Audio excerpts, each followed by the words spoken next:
Nah, Bapak dengan Ibu ada beberapa catatan penting kalau kita mau lihat pengampunan di dalam Alkitab. Kata pengampunan itu merupakan pokok dasar ya. Secara umum pengampunan, kata pengampunan itu adalah seseorang yang dilepaskan, dibebaskan dari tuntutan karena dia memiliki kesalahan atau kekeliruan. Jadi ini kaitannya dengan hukum ya. Jadi kata mengampuni berarti melepaskan atau membebaskan seseorang dari kesalahan ataupun dosanya. Jadi orang berbuat apapun, kesalahan apapun biasanya ada konsekuensi. Tetapi di dalam pengampunan maka seseorang dilepaskan atau dibebaskan dari tuntutan kesalahan itu. Nah, mengapa ini sangat penting di dalam doktrin Kristen? Karena dasar pengampunan itu kita terima daripada Tuhan. Dalam perjanjian lama itu ada beberapa istilah ya yang dihubungkan dengan pengampunan. Nah, kata salah ini bukan salah berarti kesalahan dalam bahasa Indonesia ya. Ini ada beberapa kata Ibrani. Ini artinya mengampuni. Jadi Allah oleh Nabi Yeremia maupun Nabi Daniel dikatakan Allah mengampuni dosa. Jadi yang memberikan pengampunan itu adalah Tuhan sendiri. Kemudian ada kata kiper, dari kata ini nanti ada satu hari raya besar di dalam tradisi orang Ibrani itu adalah hari raya Kippur. Nah, jadi kiper itu artinya menebus. Jadi dosa seseorang itu ditebus. Jadi di dalam ada nanti namanya korban pendamaian di dalam Alkitab. Artinya korban pendamaian itu menutupi dosa, menutupi kelemahan, menutupi kekurangan seseorang. Jadi pengampunan itu dipandang sebagai sebuah karya penebusan yang dilakukan oleh pihak yang lain. Dalam hal ini yang melakukan penebusan itu adalah Tuhan sendiri. Kemudian ada kata nasa itu diangkat atau dibawa. Jadi dosa itu kan selalu ada konsekuensinya, ada akibatnya. Tetapi di dalam pengampunan dosanya itu diambil alih. Dosanya itu diangkat, dosa itu disingkirkan. Jadi pemahaman-pemahaman dasar ini sangat populer digunakan dalam istilah-istilah di Alkitab kita di Perjanjian Lama. Dan semua tindakan-tindakan ini dikaitkan dengan karya Tuhan. Kata Hanan itu disampaikan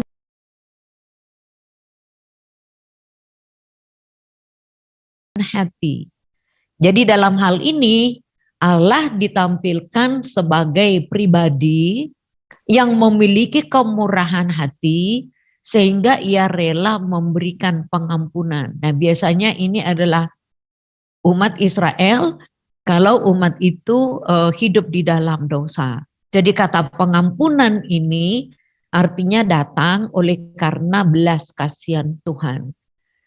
Nah, kata pengampunan juga dikaitkan dengan sistem pembayaran hutang, artinya lunas dibayar. Jadi biasanya seseorang yang bersalah itu harus memberikan ganti rugi.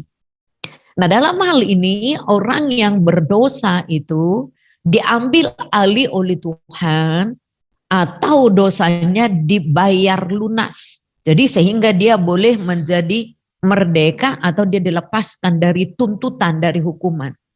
Maka konsep penebusan itu adalah konsep yang digambarkan seperti seseorang yang berhutang. Jadi orang berdosa ini adalah orang yang berhutang, kemudian ada pihak lain yang membelinya dengan harga yang lunas dibayar. Nah, di dalam dunia perjanjian lama biasanya hamba-hamba, budak-budak itu boleh diperjualbelikan. Jadi dari satu majikan dia boleh berpindah ke majikan lain kalau dia membayar uang tebusan. Nah, tapi bisa juga ada majikan yang lain itu yang membelinya dengan harga yang lunas dibayar. Nah, sehingga dia berpindah tuan. Nah, di dalam pengampunan hampir sama seperti itu. Jadi kalau orang yang hidup di dalam dosa, dia dikendalikan oleh dosa, pimpinannya atau pemiliknya itu adalah iblis, maka ketika Tuhan mengambilnya, dikatakan dia lunas dibayar. Nah, konsep ini pun digunakan oleh Rasul Paulus bahwa gereja itu orang percaya adalah yang sudah dibeli dengan darah Kristus. Nah, Hizkia juga bersukacita karena dosanya diampuni. Jadi Allah menghapuskan dosa pelanggaran manusia itu. Nah, sehingga dia menjadi orang merdeka. Dia seperti orang yang ditebus dengan harga yang lunas dibayarkan. Jadi konsep pengampunan dalam PL itu sangat penting ya. Jadi dan di dalam Alkitab Perjanjian Baru tentu saja.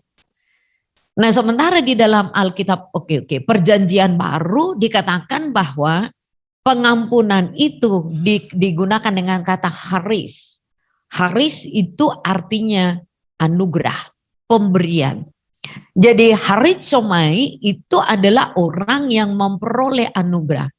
Jadi di dalam Perjanjian Baru pengampunan itu dihubungkan dengan anugerah, pemberian dari Allah.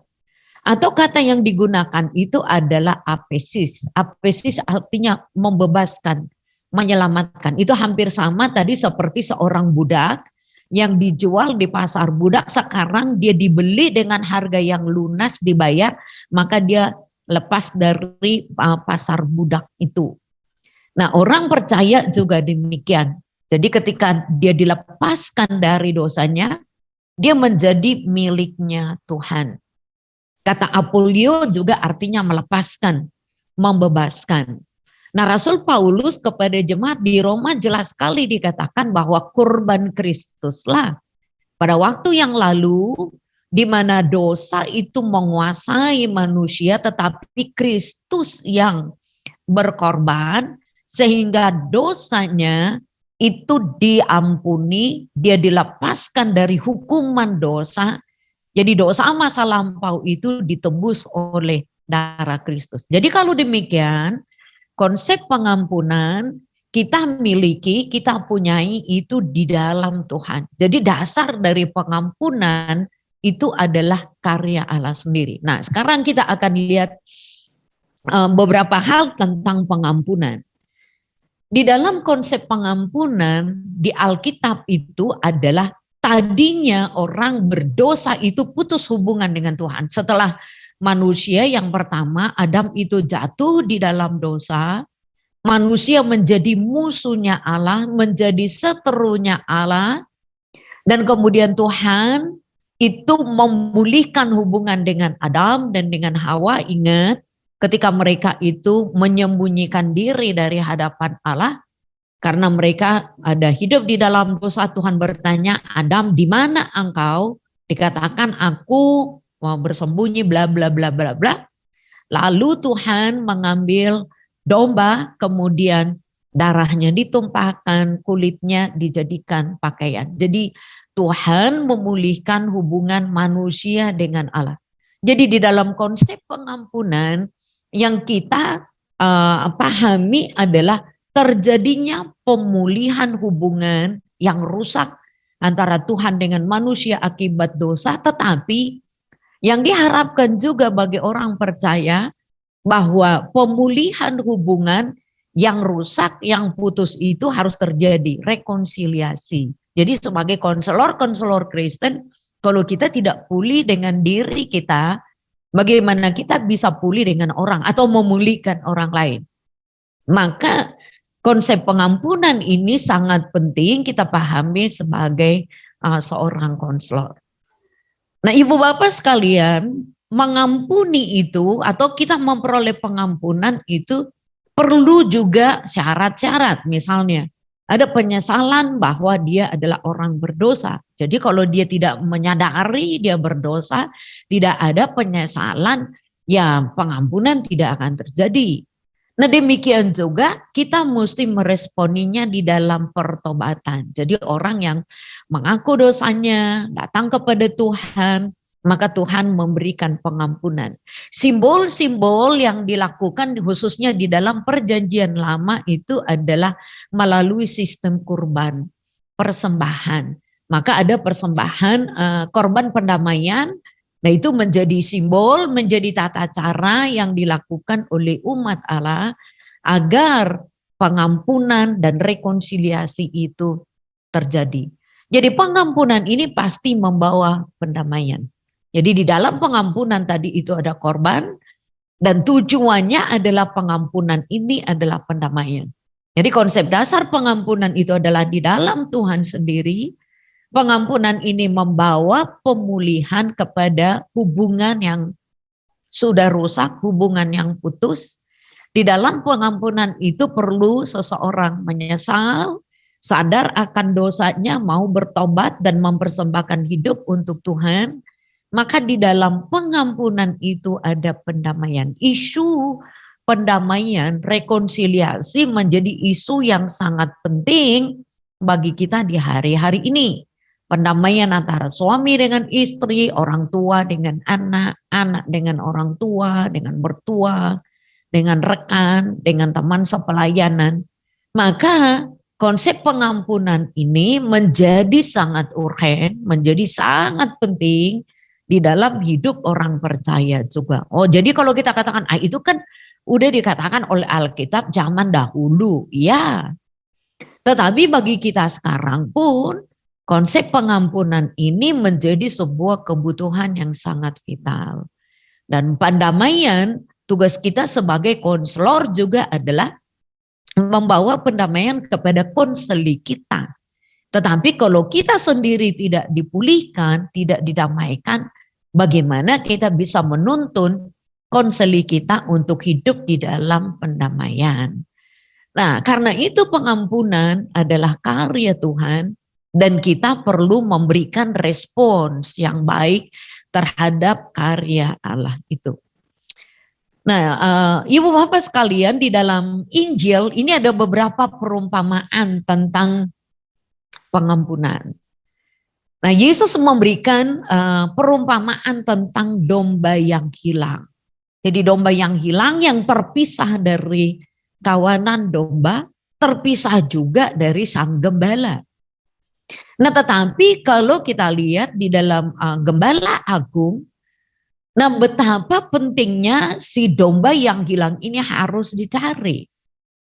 Nah, ungkapan mengatakan yang 99 itu ditinggalkan untuk mencari satu domba yang hilang. Artinya betapa pentingnya seekor domba ini bagi sang gembala. Nah, di dalam pengampunan juga demikian. Satu jiwa itu begitu berarti, begitu penting. Maka sebagai seorang gembala yang baik itu mencari yang terhilang, yang udah jauh, yang barangkali ketika ditemukan juga perlu juga domba yang nakal ini didisiplin supaya apa? Supaya dia lebih baik. Tetapi yang terhilang ini perlu dicari supaya dia kembali kepada kawanan domba dan dia kembali kepada sang gembala. Kemudian juga tentang dirham yang hilang. Jadi kalau ada sesuatu yang sangat berarti, yang sangat mahal harganya hilang, maka ketika ditemukan, dicari dan ditemukan, wow betapa luar biasa sukacita dan kebahagiaan si yang empunya.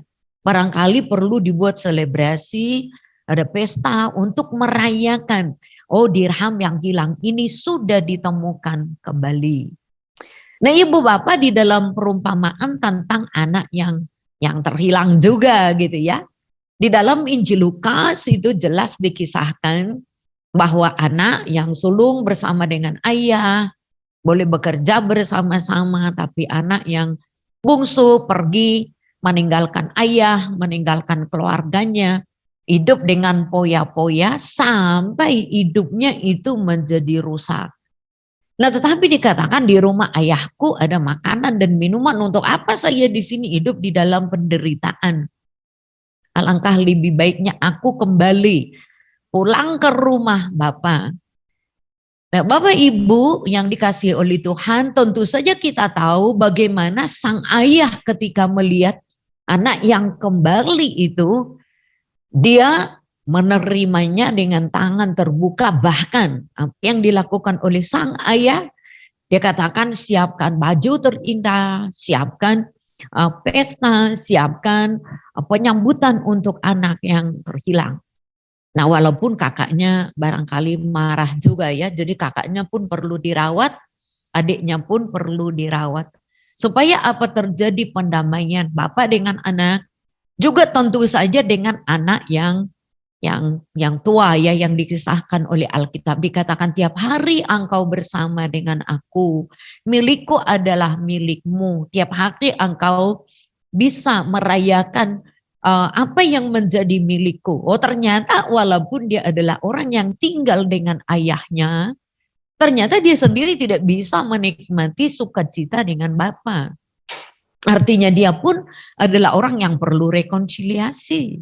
Nah, anak yang terhilang juga perlu rekonsiliasi. Jadi betapa pengampunan ini menjadi dasar teologi yang sangat penting di dalam kitab suci. Dan Yesus memberikan dalam contoh-contoh, dalam perumpamaan-perumpamaan, sehingga para murid dan orang banyak itu begitu mudah untuk memahami pengajaran Yesus kala itu. Jadi konsep dasar pengampunan itu sekali lagi adalah di dalam Tuhan sendiri, tetapi dalam hidup keseharian Alkitab memberikan banyak contoh-contoh di mana ternyata rekonsiliasi ini diperlukan di dalam rumah, di dalam komunitas kecil, di dalam kehidupan sehari-hari. Nah, jadi ini kan bukan konsep yang kita harus cari di tempat-tempat yang lain, tidak.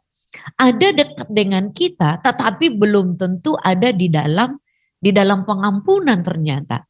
Ya, si kakak bisa tidak mengampuni adik, adik tidak mengampuni kakak. Demikian juga barangkali meninggalkan ayah, mempersalahkan berapa banyak sekarang anak mempersalahkan orang tua, atau orang tua mempersalahkan anak. Jadi semuanya memerlukan apa yang kita katakan dengan rekonsiliasi. Semuanya memerlukan pengampunan.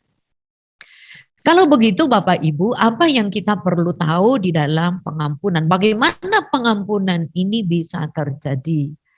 Nah, kita melihat hal-hal yang mendasar dari Alkitab. Ternyata kalau kita lihat pengampunan ini adalah janji dari Allah sendiri. Wah, ini kita mesti berterima kasih kepada Tuhan yang Maha Baik. Karena pengampunan adalah janji Allah sendiri. Kepada siapa? Tentu saja Tuhan tahu bahwa kita adalah orang berdosa. Betul ya? Bahwa kita adalah orang yang penuh dengan kelemahan. Nah, di dalam Yesaya ini adalah konteks umat Israel kala itu hidup di dalam dosa. Nah, dia katakan, Nabi Yesaya katakan gini, marilah, baiklah kita berperkara.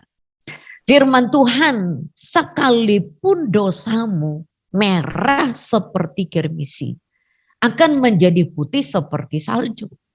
Sekalipun berwarna merah seperti kain kesumba, akan menjadi putih seperti bulu domba. Jadi di sini dikontraskan, orang yang hidup di dalam dosa itu digambarkan merah seperti kirmisi. Ini tentu saja ungkapan-ungkapan, lambang-lambang yang dipahami oleh umat Allah di zaman itu. Kok putih seperti salju?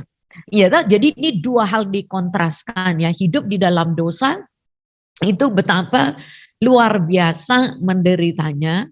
Nah, tetapi ketika Tuhan memberikan pengampunan, maka akan terjadi pemulihan. Dikatakan putih seperti salju, artinya dosanya diampuni.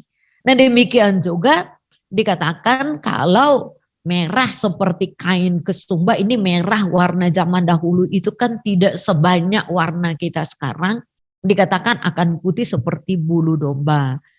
Artinya apa? Bahwa pengampunan itu adalah janji Tuhan kepada umat Israel yang mau apa? Tentu saja yang mau bertobat ya. Lalu di dalam kitab Yeremia juga ini masa-masa krisis bagi umat Israel. Mengapa? Karena mereka sudah diinvasi oleh bangsa-bangsa kala itu dan penduduknya udah mulai ditawan dibawa ke Babylon. Lalu Nabi mengatakan demikian, tidak usah lagi orang mengajar sesamanya atau tidak usah orang mengajar saudaranya. Tetapi kenallah Tuhan. Nah ini yang penting, kenallah Tuhan. Sebab mereka semua besar atau kecil akan mengenal aku. Artinya ini betul-betul berjumpa dengan Tuhan, hidup di dalam pendamaian dengan Tuhan. Demikianlah firman Tuhan, sebab aku akan mengampuni kesalahan mereka dan tidak lagi mengingat dosa mereka. Ini penting. Di dalam pengampunan tidak lagi mengingat dosa mereka. Mengapa Tuhan dari jauh-jauh hari berjanji Tuhan tidak mengingat dosa mereka? Yang bermasalah adalah kita manusia. Kita cenderung lebih mengingat hal yang buruk, hal yang negatif, kesalahan daripada kebaikan seseorang. Tetapi kalau Tuhan mengampuni kesalahan, Tuhan tidak mengingat-ingat dosa, maka kita pun tidak perlu harus mendaftarkan, nyimpan dosa orang lain kepada kita. Daftar nomor 1, nomor 2, nomor 3, dan seterusnya. Jadi pengampunan ini adalah janji Allah sendiri kepada siapa? Kepada umatnya. Tapi mesti mau bertobat dong. Lalu dikatakan sebab aku akan menaruh belas kasihan. Di dalam pengampunan itu ada belas kasihan Tuhan. Lalu belas kasihan Tuhan ini kepada siapa? Orang yang bersalah. Dan mereka tidak lagi akan diingat-ingat. Kenapa Tuhan selalu menyampaikan Tuhan tidak ingat-ingat lagi dosa mereka? Kan banyak ajaran mengatakan seolah-olah dosa itu dari zaman bahla didaftarin, nanti di satu saat diputar lagi kembali. Nah, ini di dalam dunia konseling ini sangat penting ya. Jadi kenapa muncul persoalanmu? Karena dosanya itu diungkit lagi, diungkit lagi. Padahal Tuhan berjanji, aku tidak akan mengungkit-ungkit lagi. Nah, dosa mereka tidak akan diingat-ingat lagi. Jadi di dalam pengampunan itu tidak balik lagi ke masa lampau. Kalau seandainya Tuhan ingat semua dosa kita didaftarin, siapa kita yang layak di hadapan Tuhan? Tidak ada. Tetapi Tuhan yang sudah mengampuni kita, tidak mengingat lagi dosa kita. Supaya apa? Supaya kita pun bisa mempraktekkan yang sama. Tidak lagi mengingat-ingat, mendaftarkan, menyimpan dosa dari orang-orang kepada kita.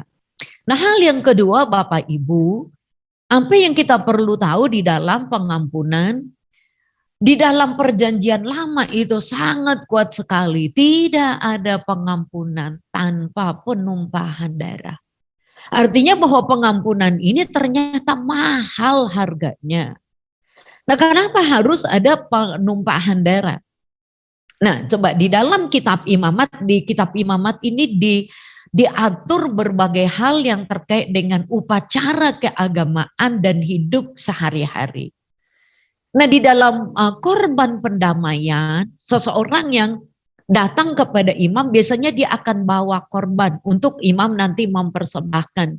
Jadi nanti di dalam hari raya besar, hari raya pendamaian, imam itu akan bawa 2 jenis korban, satu untuk mewakili dirinya sendiri, satu lagi mewakili umat Israel.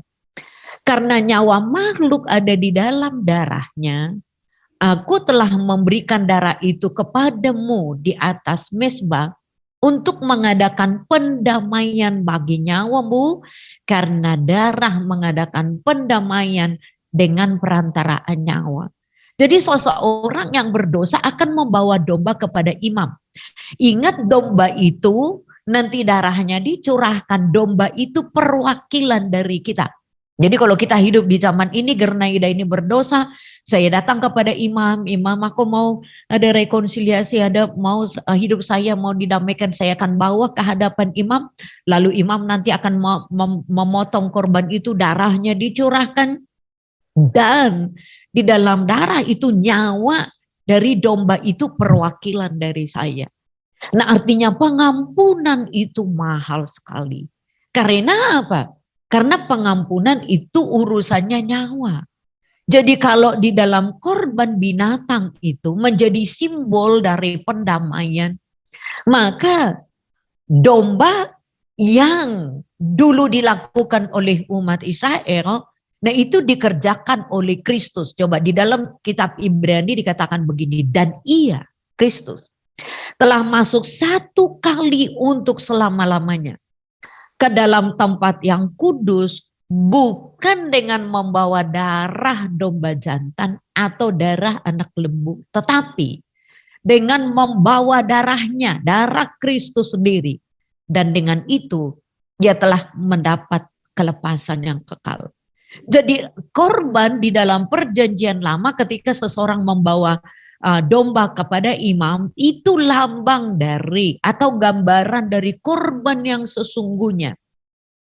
Jadi Yesus yang masuk ke dalam tempat kudus itu, jadi imam besar itu sekali setahun akan membawa kurban mewakili dirinya dan mewakili umat Israel supaya terjadi pendamaian atas umat Allah.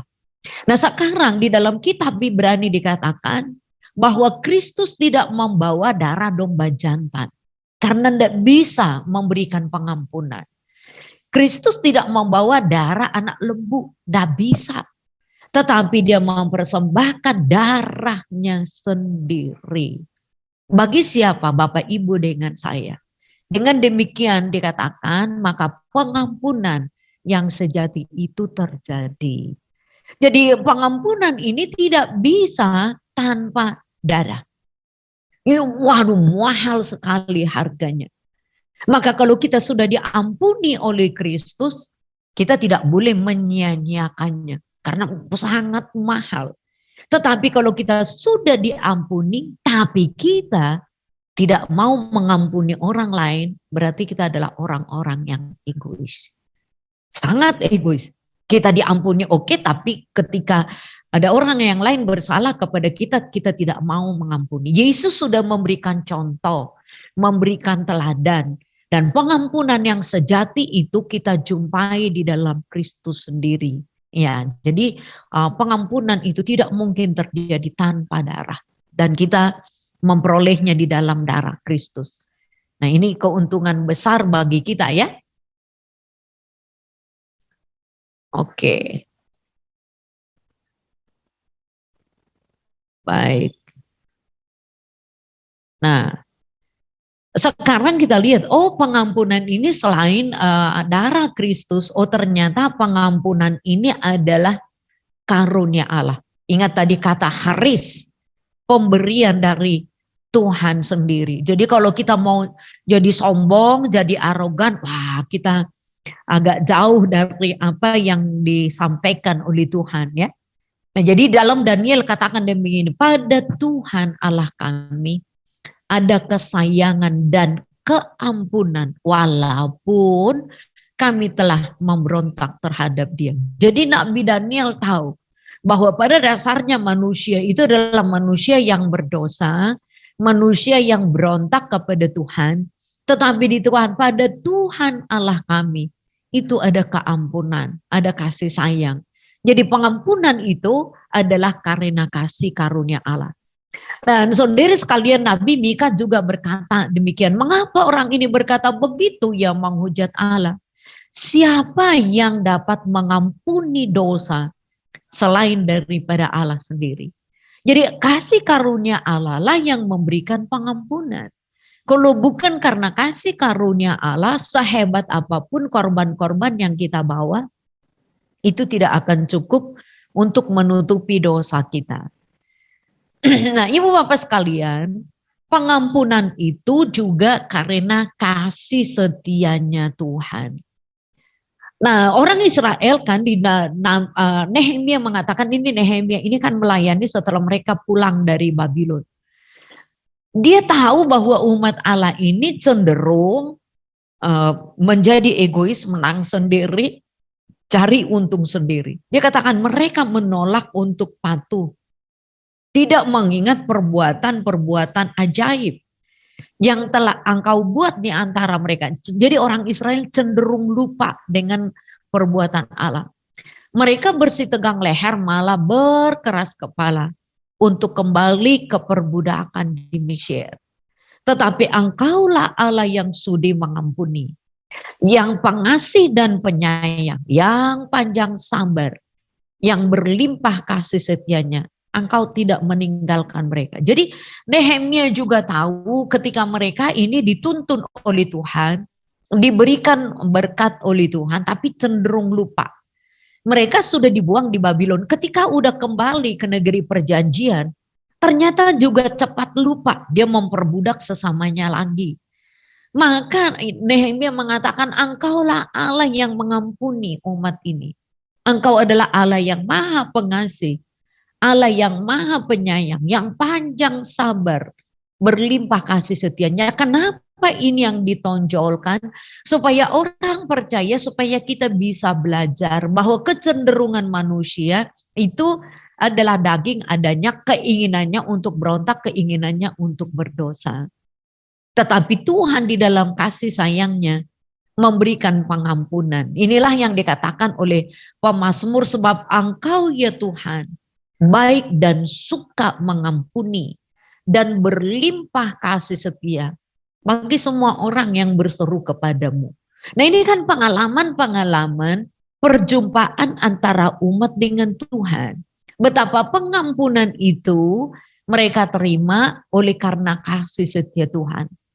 Selalu digambarkan manusia itu adalah orang yang lemah. Gampang jatuh ke dalam dosa, gampang memberontak. Maka yang diperlukan itu adalah kasih setianya Tuhan. Nah, pengampunan ini di dalam kasih setia Tuhan. Jadi di dalam Mika dikatakan demikian. Nah, ini barangkali kita seringkali nyanyikan ya. Siapakah Allah seperti Engkau yang mengampuni dosa dan yang memaafkan pelanggaran dari sisa-sisa miliknya sendiri, yang tidak bertahan dalam murkanya untuk seterusnya, melainkan berkenan kepada kasih setia. Biarlah ia kembali menyayangi kita, menghapuskan kesalahan-kesalahan kita, dan melemparkan segala dosa kita ke dalam tubir-tubir laut. Itu sejauh timur dan di barat engkau telah melemparkan dosa jauh ke tubir laut. Artinya sangat jauh sekali. Siapa yang bisa memasuki tubir laut ya? Ketika kapal yang baru tenggelam itu di perairan di Selat Bali gitu ya. Oh, dalam betul. Jadi manusia nggak bisa lagi berenang, mesti pakai teknologi tinggi, itu pun nggak bisa, kapalnya nggak bisa diangkat. Nah, betapa Nabi Mika mengatakan pengampunan Tuhan di dalam kasih setianya itu melemparkan segala dosa kita ke dalam tubir laut, sangat dalam sekali, sangat jauh sekali. Jadi pengampunan ini dikerjakan oleh Tuhan karena kasih setianya, supaya kita pun melepaskan pengampunan kepada orang lain ya. Oke. Selain itu pengampunan tadi kalau di perjanjian lama kan selalu kepada Allah ya. Nah, di dalam teologi Kristen kita mengerti bahwa pengampunan ini adalah karya Kristus. Kasih karunia Kristus. Ketika Yesus melihat iman mereka, berkatalah ia kepada orang lumpuh itu, hai anakku, dosamu sudah diampuni. Kita barangkali begini, kita sudah baca ini berulang-ulang. Kita sudah gampang untuk mengemukakannya ya. Barangkali kita juga sudah khotbah, sudah melakukan banyak penjelasan-penjelasan. Dosamu sudah diampuni. Nah, ini Yesus mengatakan, hai anakku, dosamu sudah diampuni. Kalau kita lihat di dalam pelayanan-pelayanan Yesus, orang-orang yang sakit, itu dikatakan dosamu sudah diampuni. Nah, kepada yang sakit pendarahan juga demikian. Atau Yesus mengatakan, dan jangan berbuat dosa lagi. Nah, kenapa pengampunan selalu dikaitkan dengan sakit penyakit? Nah, itu di dalam barangkali nanti kita tanya kepada Om Duijo ya, secara psikologi itu gini. Kenapa banyak orang yang sakit dan Yesus mengatakan kesembuhan, kelepasan dosamu sudah diampuni. Nah, ini menjadi penting ya. Kenapa penyakit itu selalu dikaitkan dengan perlunya pengampunan. Nah, nanti di dalam dunia konseling juga akan memerlukan ini ya. Jadi dosamu sudah diampuni. Kepada perempuan dikatakan dosamu telah diampuni. Ini perempuan yang sakit penyakit juga. Nah, dia selalu katakan dosamu sudah diampuni. Jadi pengampunan ini adalah karena kasih karunia Kristus. Berarti kita sebagai seorang konselor sangat membutuhkan kasih karunia Kristus di dalam pelayanan kita. Tetapi kita pun perlu memahami konsep pengampunan di dalam Kristus, yaitu yang melepaskan ikatan-ikatan. Oke, jadi yang sakit, yang terikat, nanti di dalam banyak hal-hal yang lain, maka pengampunan ini menjadi dasar yang sangat penting untuk rekonsiliasi. Jadi kenapa selalu Yesus mengatakan jangan berbuat dosa lagi. Ketika seseorang dipulihkan, Yesus mengatakan jangan berbuat dosa lagi. Ketika perempuan dituduh melakukan dosa, maka dia harus dikenai hukuman. Karena dosanya, kedapatan berzina. Tetapi Yesus mengatakan, pergilah jangan berbuat dosa lagi. Jadi di pengampunan itu ada pelepasan. Melepaskan dari ikatan dosa. Melepaskan dari tuntutan. Nah, jadi Yesus mengatakan dia tidak mengingat-ingat dosanya yang banyak di masa lampau. Jadi rupanya ketika dosanya diampuni, dia ada pemulihan bagi dirinya. Pemulihan bagi juga sesamanya. Jadi pengampunan ini adalah karena kasih karunia Kristus. Nah, ibu bapak sekalian, di dalam pelayanan rasul-rasul juga demikian. Nah, dikatakan dia yang telah ditinggikan oleh Allah sendiri dengan tangan kanannya menjadi pemimpin, menjadi juru selamat supaya Israel bertobat dan menerima pengampunan dosa. Siapa yang disebutkan? Yaitu Kristus sebagai juru selamat. Karena dialah yang diutus oleh Bapa untuk menyelamatkan manusia berdosa. Di dalam apa? Kasih karunia-Nya yang melimpah-limpah ya. Karena begitu besar kasih Allah akan dunia, sehingga Kristus anaknya yang tunggal dikaruniakannya kepada kita, kepada dunia, supaya orang yang percaya tidak binasa, melainkan beroleh hidup yang kekal. Artinya apa? Dia memperoleh pengampunan karena kasih karunia yang diberikan oleh Kristus kepada orang yang percaya, orang yang mau ya. Jadi kita pun berarti memiliki tugas menuntun konseli-konseli kita untuk hidup di dalam pertobatan juga ternyata. Jadi karena pengampunan ini adalah kasih karunia Kristus, maka bukan karena kebaikan kita, jasa kita, nah tetapi karena kasih karunia Kristus. Nah ini kepada jemaat di Roma, Paulus mengatakan karena karunia Allah tidaklah sama dengan pelanggaran Adam. Ingat, pelanggaran Adam, dosa membawa kebinasaan kepada dunia. Sebab jika karena pelanggaran satu orang, semua orang telah jatuh di dalam kuasa maut, kematian. Jauh lebih besar lagi kasih karunia Allah dan karunia-Nya yang dilimpahkannya atas semua orang karena satu orang yang bernama Yesus Kristus. Jadi kenapa Tuhan selalu mengemukakan kasih karunia-Nya supaya orang yang berdosa, karena orang berdosa tidak bisa menyelamatkan dirinya, nggak bisa menolong dirinya sendiri kecuali karena anugerah dari Tuhan. Nah, di dalam kasih karunia itu, tidak ada berimbangan dengan dosa satu orang. Sebab penghakiman atas satu pelanggaran itu telah mengakibatkan hukuman. Jadi dosa itu pasti hukuman. Pelanggaran pasti hukuman. Kejahatan pasti hukuman. Tetapi penganugerahan kasih karunia atas pelanggaran itu mengakibatkan pembenaran. Maka kita dibenarkan, yang lalu kita sudah lihat ya doktrin pembenaran. Kita dibenarkan ketika kita masih berdosa. Karena apa? Karena kasih karunia Allah. Kasih karunia yang dinyatakan di dalam Kristus. Jadi kalau hitung-hitung semua dosa, maka kita tidak ada satu orang pun yang bisa layak di hadapan Allah. Tetapi karena kasih karunia Allah, Maka Kristus itu diberikan kepada kita supaya dosa-dosa kita diampuninya. Dan itulah yang membawa kita ke dalam pembenaran. Jadi pengampunan itu adalah kasih karunia Kristus. Nah tadi di dalam perjanjian lama tidak ada pengampunan itu tanpa darah, kita sudah lihat. Nah lebih tegas lagi di dalam perjanjian baru.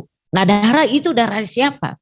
Jadi darah binatang itu tidak bisa menyelamatkan, tapi itu gambaran daripada korban Kristus. Sebab di dalam dia, di dalam Kristus, oleh darahnya, kita beroleh penebusan yaitu pengampunan dosa menurut kekayaan kasih karunia-Nya. Yohanes mengatakan, lihat anak domba Allah yang datang untuk mengemban dosa manusia. Jadi korban domba di dalam perjanjian lama itu sekarang semua digenapi di dalam Kristus. Jadi dikatakan oleh kitab Ibrani, Yesus tidak membawa domba, tidak membawa lembu, tetapi dia mengorbankan dirinya sendiri dengan darahnya sendiri yang menjadi tebusan dosa manusia, maka kita memperoleh pengampunan. Jadi kalau kita pun diampuni karena kekayaan kasih karunia-Nya, maka sudah selayaknya lah, sudah sepatutnya lah kita juga memberikan pengampunan kepada orang lain. Jadi kalau kita pendendam terus, maka kasih karunia Kristus itu kita kekep dengan diri kita sendiri, dan kita bukan orang yang berbelas kasihan, maka kita adalah orang-orang yang egois. Tetapi Tuhan mengampuni kita, memberikan contoh dan teladan, dan kita diberikan kecakapan untuk bisa mengampuni orang lain. Agar terjadi apa? Rekonsiliasi. Nah, di dalam nubuatnya Sakaria tentang Kristus ya, pada waktu itu akan terbuka suatu sumber bagi keluarga Daud dari keturunan Daud dan bagi penduduk Yerusalem untuk membasuh dosa dari kecemaran itu siapa? Darah. Tetapi jika kita hidup di dalam terang sama seperti dia Kristus ada di dalam terang, maka kita beroleh persekutuan seorang dengan yang lain, dan darah Yesus anaknya itu menyucikan kita dari segala dosa. Jadi darah Kristuslah yang memulihkan. Oleh darah Kristus yang mengampuni kita, maka bisa menjadi konselor. Tadi Om Dujo mengingatkan kita, tidak boleh pura-pura di dalam pelayanan, tidak boleh pura-pura kita menjadi seorang konselor, cakap berbicara, tetapi kita sendiri tidak rekonsiliasi, itu bahaya ya. Jadi kita mesti rekonsiliasi dengan diri kita. Karena kita sudah rekonsiliasi dengan Tuhan, maka kita bisa rekonsiliasi dengan sesama kita. Jadi pengampunan terjadi karena darah Yesus. Jadi bukan karena kuat dan gagah kita. Nah Ibu Bapak, pengampunan itu adalah untuk membuktikan, menyatakan kebaikan dari Tuhan. Bukan kebaikan kita, tapi kebaikan Tuhan. Nah di dalam surat kepada jemaat di Korintus, Paulus mengatakan sebab sebagian besar dari rakyat terutama orang Efraim, Manasye, Isakar, Zebulon tidak mentahirkan diri. Namun mereka memakan Paskah walaupun tidak sesuai dengan apa yang ada tertulis. Tetapi Hizkia berdoa untuk mereka, katanya Tuhan yang baik itu kiranya mengadakan pendamaian bagi semua orang. Jadi Paulus ini mengingatkan keadaan dari umat Allah kala itu. Nah, jadi kalau kita lihat apa yang dikatakan oleh Alkitab, dia katakan gini oleh pemazmur, kasihanilah aku ya Allah, menurut kasih setiamu, hapuskanlah pelanggaranku menurut rahmatmu yang besar, bersihkanlah aku seluruhnya dari kesalahanku dan tahirkanlah aku dari dosamu. Jadi kebaikan Allah lah yang mengampuni kita, bukan karena jasa dan perbuatan kita. Nah yang lain saudara sekalian, pengampunan itu adalah menyatakan keadilan Allah. Oh banyak nanti Bapak Ibu di dalam teologi dikatakan, oh pengampunan itu memuaskan pihak lain yang sedang menuntut, memuaskan iblis. Itu teori-teori yang ada di dalam orang-orang para teolog. Nah tetapi Allah itu mengampuni kita karena keadilannya. Jika kita mengaku dosa kita, Ia adalah Allah yang setia. Dia adalah Allah yang adil. Ia akan mengampuni segala dosa kita dan menyucikan kita dari segala kejahatan kita. Jadi Allah itu setia, Allah itu adil. Kita tidak bisa mempermainkan Tuhan. Oh nggak apa-apa, nggak dilihat oleh manusia ini. Iya betul. Tetapi Allah kita tidak bisa tipu. Betul Allah itu setia, bukan berarti kita hidup sesuka kita. Maka pengampunan ini akan terjadi oleh karena keadilan Allah. Maka setiap saat kita perlu mengaku di hadapan Tuhan bahwa kita ini manusia yang terbatas adanya, sehingga kita memerlukan pengampunan dari Tuhan. Jadi kalau kita datang kepada Tuhan, dia Bapa kita yang baik, Bapa yang peduli dengan kita, nah tentu saja dia akan berkenan mengampuni kita, menyucikan kita. Nah jadi undangan untuk bertobat itu senantiasa diperlukan di dalam pengampunan. Nah Ibu Bapak tadi kita sudah bicara yang tentang kesabaran daripada Tuhan sendiri. Dari sejak awal bahwa Tuhan itu maha baik, bukan pengampunan baru dikatakan sekarang, dari semenjak manusia jatuh ke dalam dosa. Jadi karya Kristus ini Ibu Bapak sudah dinubuatkan dari perjanjian lama juga ya. Nah dikatakan kamulah yang mewarisi nubuat-nubuat itu dan mendapat bagian dari perjanjian yang telah diadakan Allah kepada nenek moyang kita. Ketika dia berbicara kepada Abraham, oleh keturunanmu semua bangsa digenapi di muka bumi dan akan diberkati. Jadi yang mau betapa panjangnya kesabaran dan kasih sayang Tuhan ya. Jadi ketika Adam dan Hawa itu jatuh ke dalam dosa, di dalam kesabarannya juga Tuhan mengatakan pengampunannya. Itu sudah terjadi ribuan tahun yang lalu, tetapi Tuhan masih tetap sabar terhadap kita. Nah pengampunan itu terjadi di dalam nama Yesus. Nah ini yang sangat penting bagi kita. Di dalam 1 Yohanes 2 dikatakan bahwa dosamu telah diampuni karena namanya, karena nama Kristus. Dalam namanya berita tentang pertobatan dan pengampunan dosa harus disampaikan kepada segala bangsa, mulai dari Yerusalem sampai kepada bangsa-bangsa yang lain. Jadi pengampunan itu di dalam nama Yesus. Kita bersyukur sebagai umat Allah, sebagai hamba-hamba Allah, kita tahu yang ampunnya, yang memiliki anugerah, memiliki karunia pengampunan itu di dalam Kristus sebagai juru selamat kita.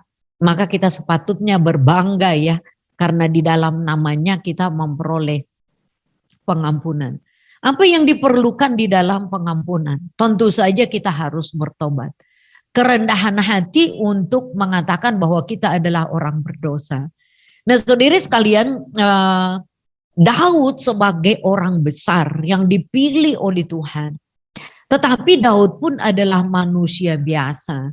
Dia adalah manusia daging adanya. Ketika dia ditegur oleh Nabi Nathan, dia katakan begini, aku sudah berdosa kepada Tuhan. Dan Nathan berkata kepada Daud, Tuhan telah menjauhkan dosamu itu, engkau tidak akan mati.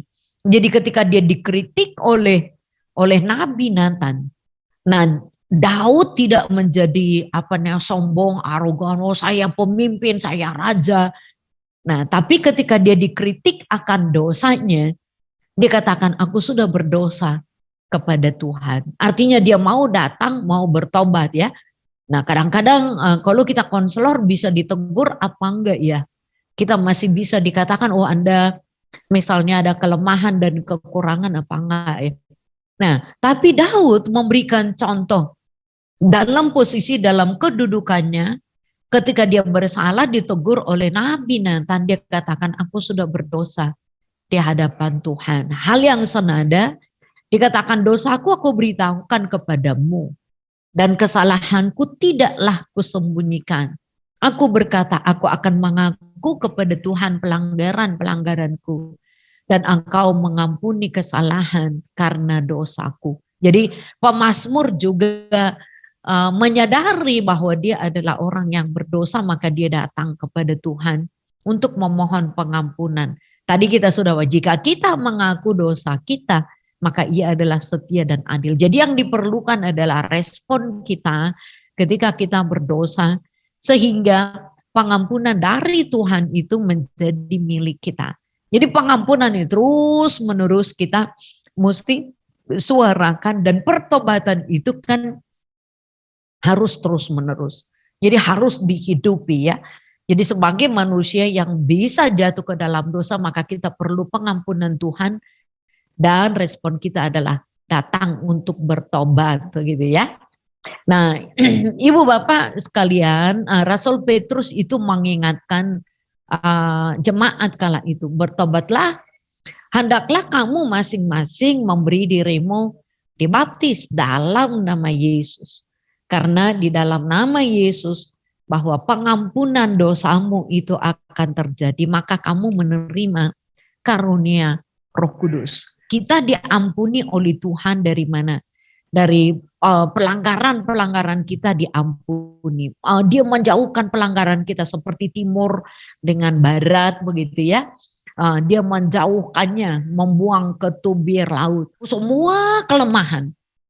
Nah, tetapi dikatakan tidak memperhitungkan kesalahan. Ini yang dikerjakan oleh Tuhan. Dia nggak nginget-nginget, mau bikin daftar dosa begitu ya. Tetapi dia mengampuni kita, tidak mengingat-ingat dosa lagi.